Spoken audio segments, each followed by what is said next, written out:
Welcome to the channel, ladies and gentlemen. Today I'm going to show you how to add your Uber driver app to Apple CarPlay. Alright, so first of all, you need to connect your iPhone. So use a USB cable or a wireless connection to link your iPhone to your CarPlay enabled car screen. Now, most newer vehicles will support both wired and wireless CarPlay connections, so whichever one is best for you, you can use that one.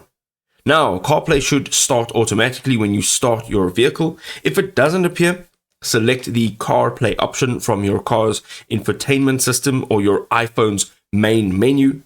Open up the Uber driver app. So find and tap the Uber driver app icon on your car's display screen.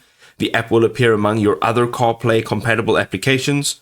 And then the accept trips button. All right, so here you need to accept trips, get turn-by-turn directions, and manage rides seamlessly, all on your car's larger display. And this will also allow you to keep your hands on the wheels and your eyes on the road. I hope this was helpful.